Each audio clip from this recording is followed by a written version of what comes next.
Hola, avui us volem explicar la història de Mouta Hipopòtam, un conte escrit pel Michael Catchpole i nosaltres hem fet una adaptació en conte vertical.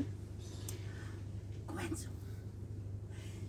Vet aquí una vegada un hipopòtam, un gran hipopòtam, que es va dormir damunt d'un pont a la jungla. Estava aquí dormint, fins i tot, si escolteu bé, roncava. I estava tot relaxat. De repent, un lleó,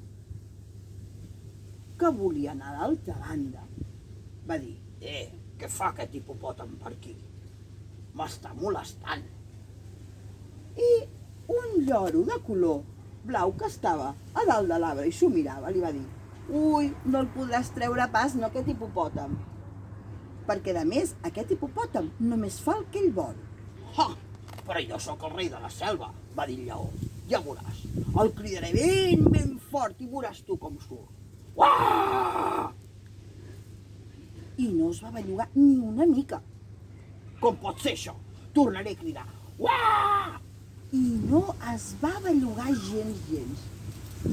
El lloro li va dir: ja t'ho deia jo, que no ho veus, que està ben adormit. A més, només fa el que ell vol. I va volar fins a una altra branca.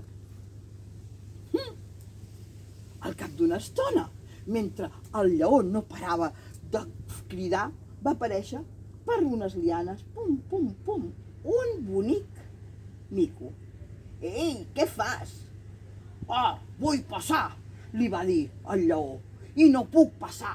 Resulta que allà hi tinc un cau i tenia ganes d'anar a fer la migdiada. Ui, doncs jo penso passar, perquè allà a aquella banda es fan unes fruites. Es va fer un fart de riure el lloro. No passareu pas, el hipopòtam no es bellugarà pas. El mico li va dir: fem una cosa, l'empantem entre tots dos. I tant, som-hi! I van apretar molt i no es bellugava. El mico, que estava una mica empipat, li va clavar una pessigada al cul. I l'hipopòtam ni una mica que es va bellugar. Quina ràbia, van dir. Amb aquestes que va arribar un senglar. Tu, on vas? Li van dir. Ui, me'n vaig a aquella banda, que tinc un lloc ple de fang, on hi faré una banyadeta. Oh, el lleó li va dir: no podràs, perquè nosaltres fa estona que ho intentem. I el mico: sí, aquest no es belluga. Ja us ho deia jo, va anar comentant el lloro. I sabeu què van fer? Van decidir de pagar vots al damunt del pont. Som-hi! Així aviam si es belluga. I van començar: pom, mira que es belluga! I amb una d'aquestes va saltar en l'aire i xop, pum, tots a l'aigua. L'hipopòtam no s'havia bellugat. Carambes! Tots es van aixecar. Ui, jo estic molt xop. Quina merdeta! Jo també, tot mullat, de mala manera. I el mico es va enfilar aquí dalt i va dir: no podrem passar. Amb aquestes, que mentre estaven tots xops intentant, va passar un ratolí.